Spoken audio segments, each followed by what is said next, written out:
자, 얘는 아마 여러분 들어오시면 2022년도 돼 있을 거예요. 2022년도.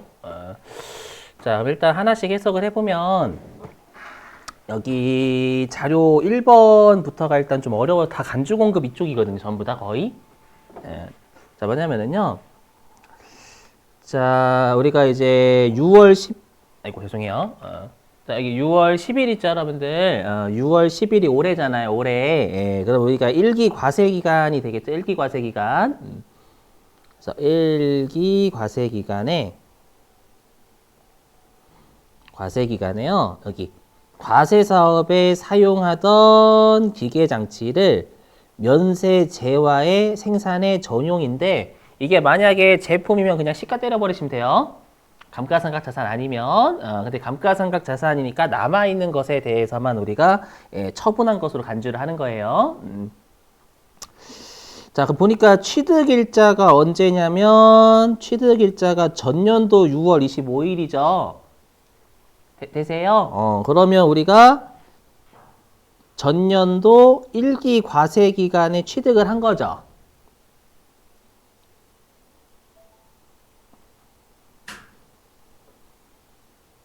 전년도 1기 과세 기간 중에 취득을 한 거니까 얘 같은 경우에는 어떻게 되는 거냐면 우리가 지나간 과세 기간 구해 볼게요. 전년도 1기 포함, 그럼 전년도 2기 당연히 포함, 그리고 면세 전용한 올해 1기는 불포함. 이렇게 되죠.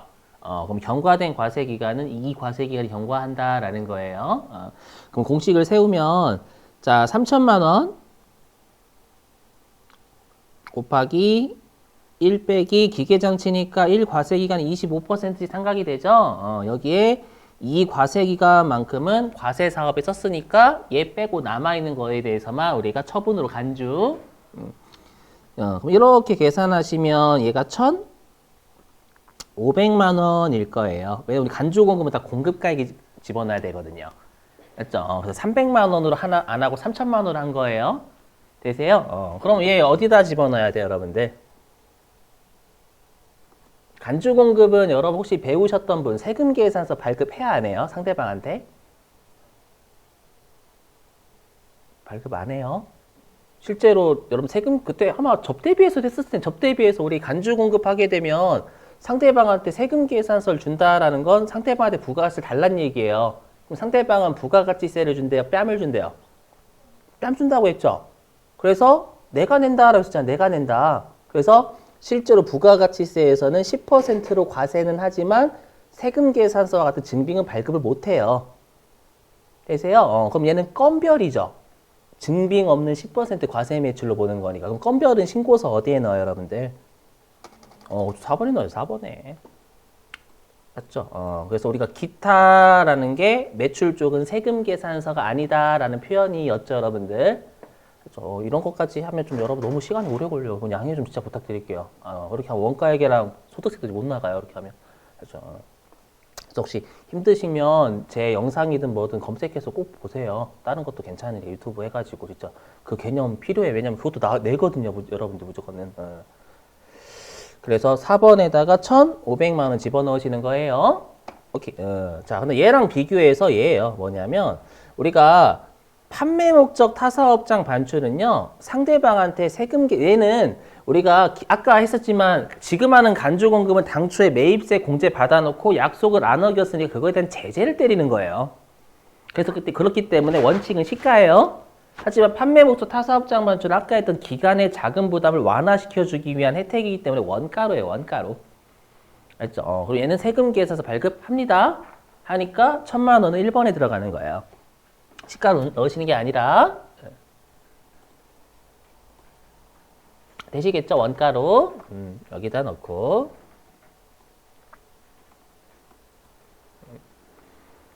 자, 그 다음에 2번인데요. 2번은 뭐냐면 여기 있죠? 제품을 전용했으니까 얘는 뭐냐면 감가상각 자산이 아니기 때문에 시가 쓸 건지 시가 안 쓸 건지 시가 쓸 건지 간주 공급으로 보지 않을 건지 그거를 보라라는 거예요.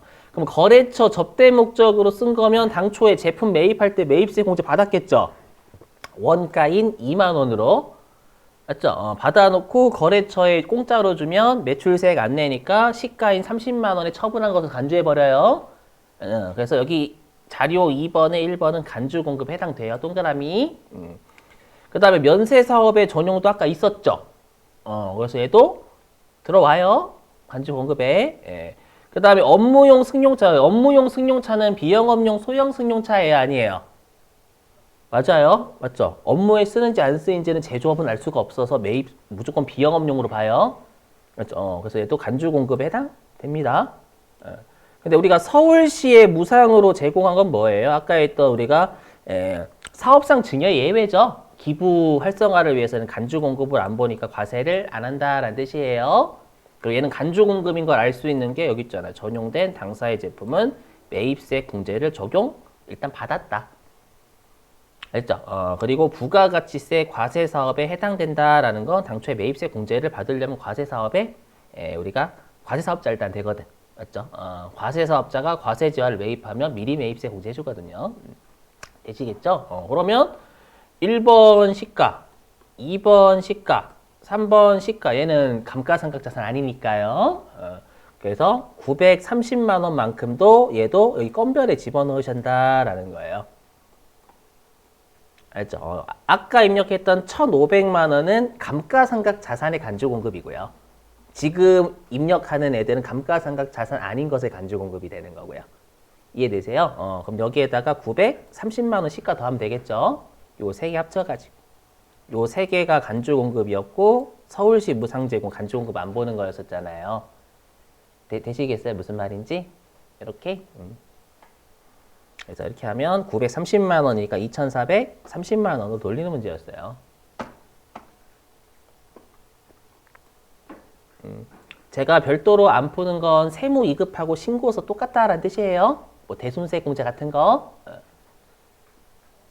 되시겠죠, 여러분들?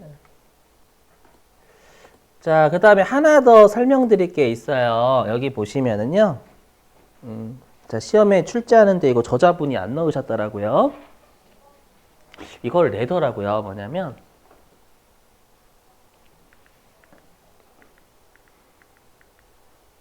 일부 면세점은 시험에 안 나오니까 넘어가고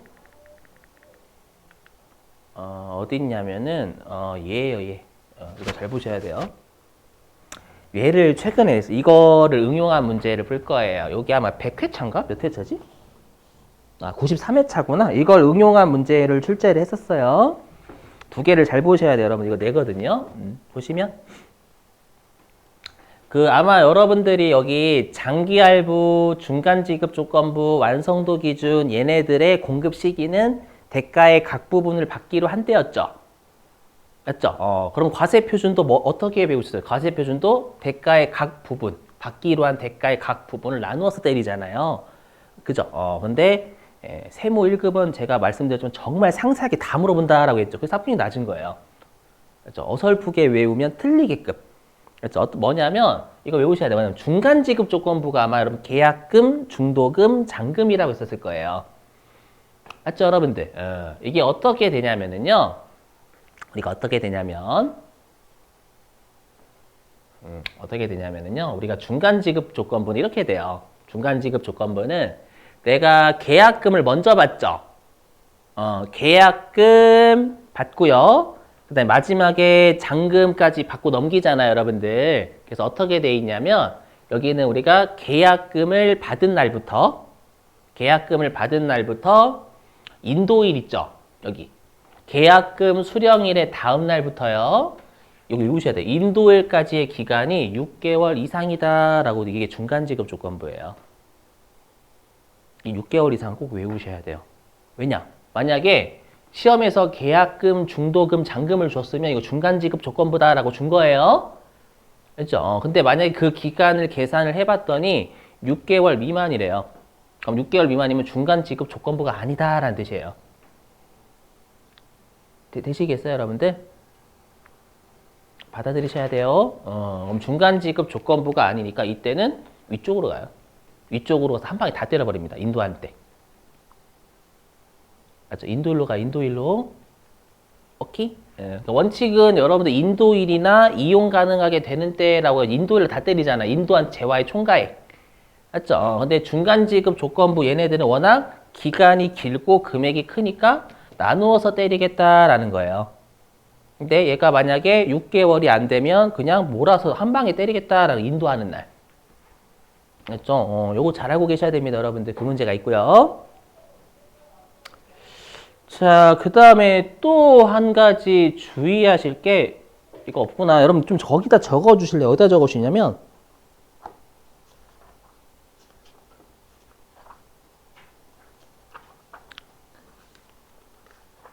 317페이지 가실래? 317페이지?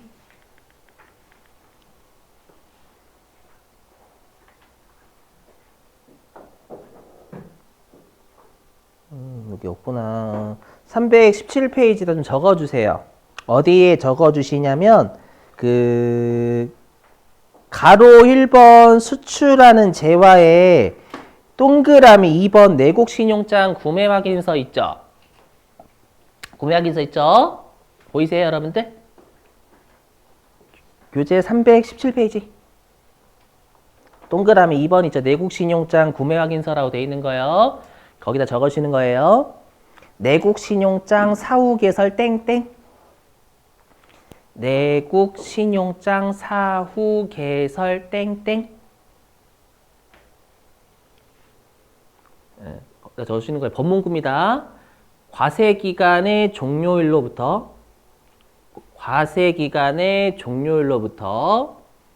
25일 이내에 과세기간 종료일로부터 25일 이내에 사후 개설 시 과세기간 종료일로부터 25일 이내에 사후 개설 시 영세율을 적용. 그리고 가로치시고 그러면 이후에 어떻게 적어 주셔야지 그러면?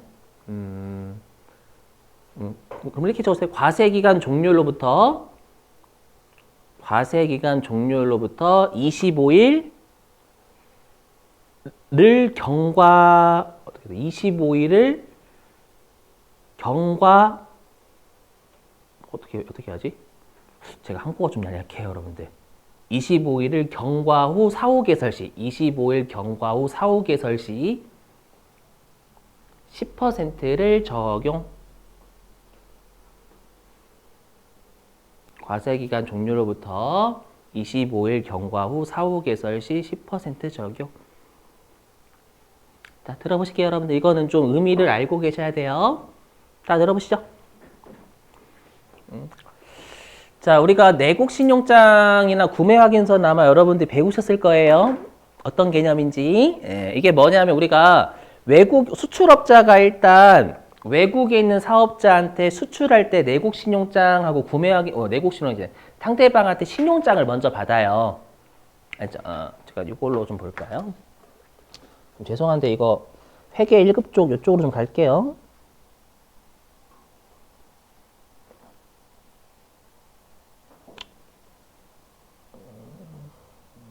회계 1급 부가가치세 여기 있나?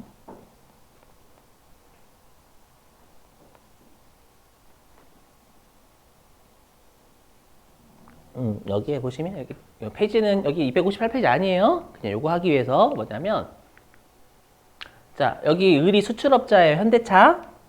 알죠? 현대차가 있고요. 여기 외국에 있는 사업자가 있는 거 A가.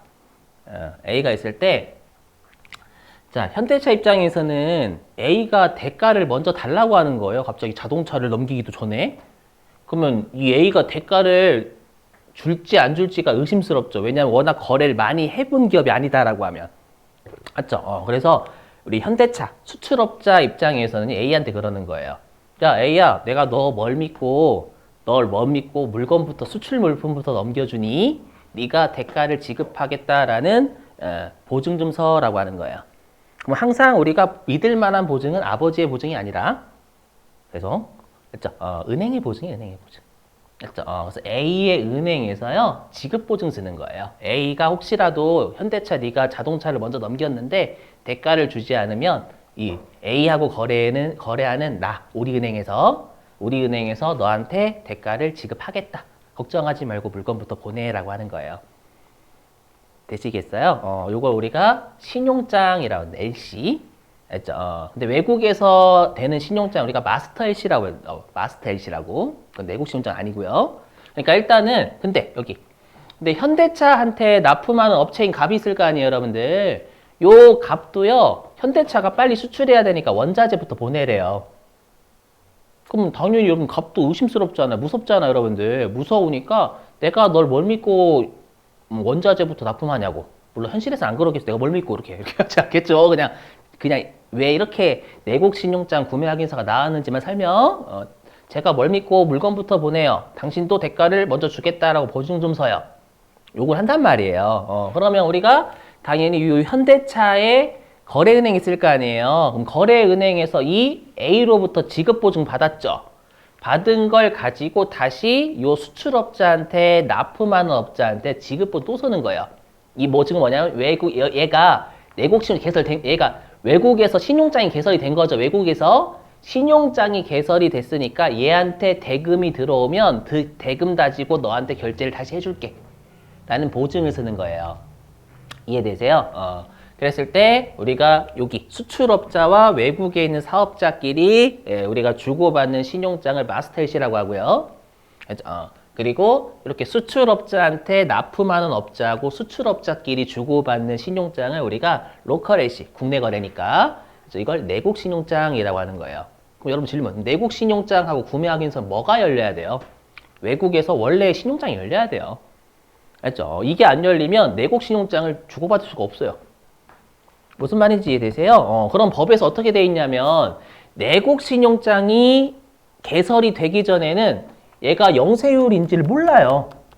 영세율인지 모르기 때문에 일단 10% 세금 계산서를 발급을 하는 거예요.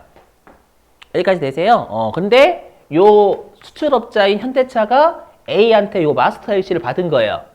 받으면 이제 대가를 주겠다라 약속할 수 있겠죠. 그럼 이제 내국 신용장이 사후계에서 된단 말이에요. 이해되세요? 근데 지금 문구에 따르면 제가 적어드린 문구 있죠? 그러면 언제까지 개설이 된다라는 얘기예요, 여러분들. 과세기간 종료일이 6월 30일 또는 12월 31일이죠. 그때로부터 25일 이내면 언제까지는 사후 개설이 돼야 된다는 뜻일까요? 확정신고. 알죠? 그러니까 실제는 확정신고 이렇게 하면 되는데 법문구가 그렇게 돼 있어요. 과세기간 종료일로부터 25일 내에 사후 개설돼야 된다 그렇게 돼 있거든요. 그걸 돌리면 확정신고까지는 사후 개설되면 된다는 뜻이에요. 무슨 말이 되세요? 그래서 사후 개설이 되면 10% 당초에 끊었죠.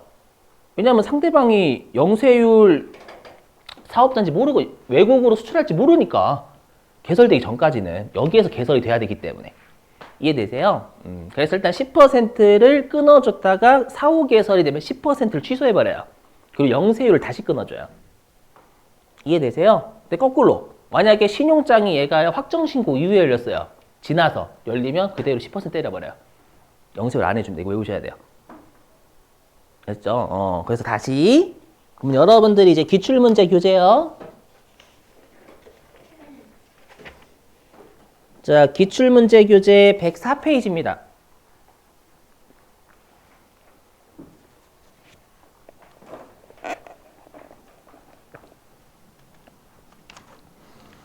자, 기출문제 교재 104페이지에 2번이에요. 2번. 기출문제 교재 104페이지 2번이고요. 회사는 930번이 돼요. 930번.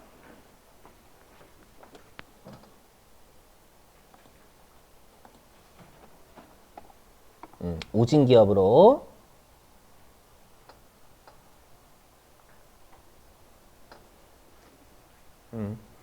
놓으시고 그 2번 문제 있죠. 104페이지부터 105페이지까지 연결이 되어 있고요. 얘는 2023년도라고 생각하시면 됩니다, 여러분들.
네, 요거. 이거 신고서. 이거 하셨어요, 혹시? 그럼 2번 문제 1번 아니라?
자, 여러분 보시죠. 네, 보실게요. 보시면 자, 여긴데 아이고 이거 X를 안 쳤구나.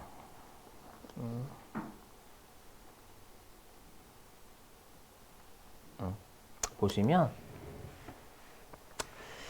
자, 일단 우리가 직수출 몇 번에 입력해? 신고서 몇 번에?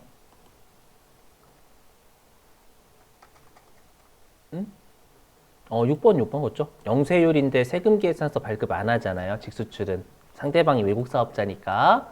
알죠? 그래서 6번에 3억. 되시죠, 여러분들? 3억이고. 자, 그 다음에 얘예요. 우리가 원래 여기 구매 확인서만 보면 여러분들이 분명히 영세율 세금 계산서 발급하는 거니 5번이자 원칙은. 5번인데, 보시면 아시겠지만, 우리가 지금 1기 확정 신고니까 7월 25일까지는 발급이 돼야 돼요. 사후 개설이. 근데 지금 7월 25일 넘겨버렸죠. 확정 신고 기한을 넘겼으니까 10% 쪽으로 가요. 알죠? 그럼 10% 세금 계산서 발급이니까 1번 쪽에 넣으셔야 되는 문제예요. 아시죠? 요거는 출제를 은근했어요. 여러분 조심하시고. 그래서 1억은 1번에 들어가야 돼. 5번이 아니라. 되시겠죠? 요거? 자, 그 다음에 2번인데, 여러분들 2번이 할부인데, 우리 단기 할부면 그냥 인도일이고요. 공급시기가 인도일이라고 해서 할부. 일반적인 할부는 인도일이고, 장기 할부면 대가의 각 부분을 받기로 한대요. 되세요? 그러면 보시면, 근데 여러분들 우리가 할부는 장기 할부하고 단기 할부 몇 년으로 구분해요? 아까 중간 지급 조건부는 6개월이지만 여기 1년이에요, 1년? 알죠? 그러면 지금 보시면 할부가 총 몇 개월이냐면 1년 안 되죠? 1년 안 되니까 얘는 단기 할부예요. 그럼 단기 할부면 공급 시기가 인도일이니까 그 말은 인도하는 날 다 때려버리겠다라는 거예요. 그럼 얼마예요? 3천만 원 다 때리는 거예요. 요게 장기 할부면 1,000만 원만 넣으시는 거지만 단기 할부면 그냥 인도한 재화의 총가액 이렇게 돼 있거든요. 되세요? 그래서 얘는 얼마 입력하셔야 되냐면, 예, 여기에다가 3천만 원을 다 더해 주셔야 돼요. 1번 쪽에다가요. 알죠? 되시겠어요, 여러분들? 장기 할부면 1억 1천만 원이 맞지만, 그래서 1억 3천. 오케이. 그래서 꼭 외우셔야 돼. 장기 할부랑 중간 지급 조건부요. 이거 가지고 장난을 치니까. 자, 그 다음에 자료 3번은 누가 봐도 여러분 간주 공급이죠? 간주 공급인데 당초에 매입세를 공제받은 게 제품이니까 감가상각자산 아니죠? 그러면 시가로 바로 때려버려요.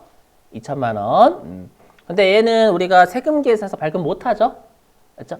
발급을 못하니까 얘는 건별이기 때문에 4번 쪽에 집어넣으시면 돼요. 2천만 원. 자, 그 다음에 마지막 건데요. 여러분들 이거 혹시 기억나시나요? 뭐냐면 우리가 용역의 무상 제공은 원칙이 과세할 수 있어요? 없어요? 용역의 무상 제공. 못하죠. 왜냐면 내 머리를 내가 잘랐는데 갑자기 세무서에서 부가가세 내라고 통지서 온 거예요. 그 무섭죠, 여러분들? 근데 예외적으로 뭐는 과세한다라고 해서 뭐는 과세.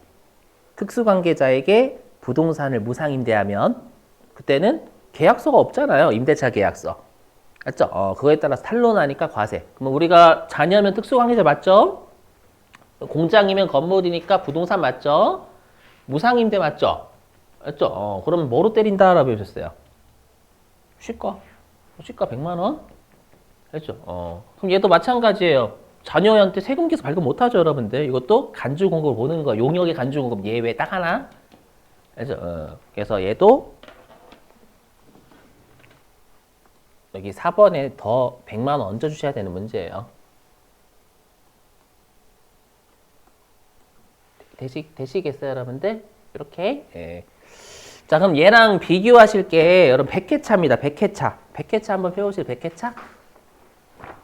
100회차 한번 펴보실래요? 100회차?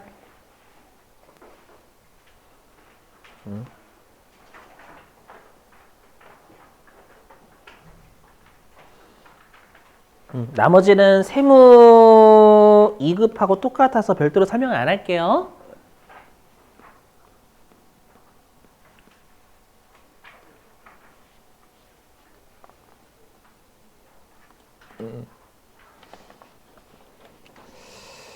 자, 100회차인데요.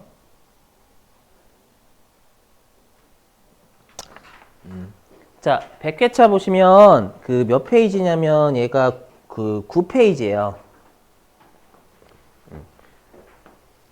그 9페이지의 두 번째 점 보실래요? 9페이지 두 번째 점.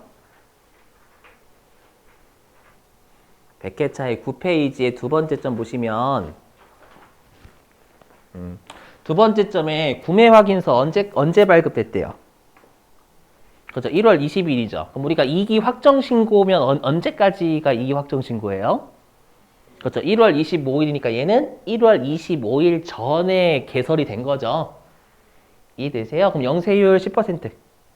그렇죠. 얘는 영세율이니까 5번 쪽에 넣으시는 거예요. 아까는 우리가 구매 확인서, 내국 신용장하고 구매 확인서 같은 거라고 생각하시면 돼요. 그렇죠. 얘는 아까 확정 신고 지나서 개설됐으니까 10% 넣은 거고요. 오케이. 예, 그 다음에 자료 2번 보시면. 자료 2번. 자료 2번 보시면 얘 장기 할부예요? 단기 할부예요, 여러분들? 장기, 단기. 장기죠. 10월 1일부터 11월 1일이잖아요, 여러분들. 그죠? 제가 그 날짜는 좀 못 고친 것 같아요. 여기 보시면 하면.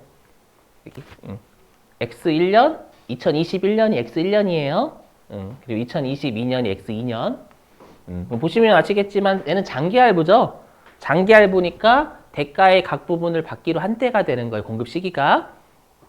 받기로 한 그 부분만큼 때리는 거예요. 그럼 우리가 여기 10월 달부터 12월 달에 들어온 것만 때리겠다라는 거잖아요. 아까는 단기 할부니까 그냥 인도했을 때 다 때려버린 그 금액 자체를 인도한 금액.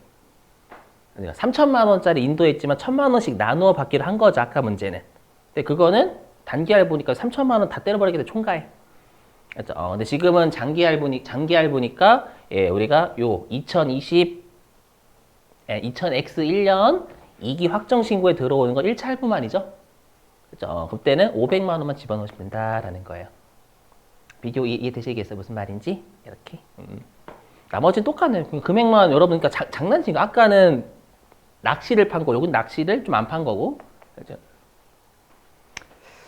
자, 됐습니다.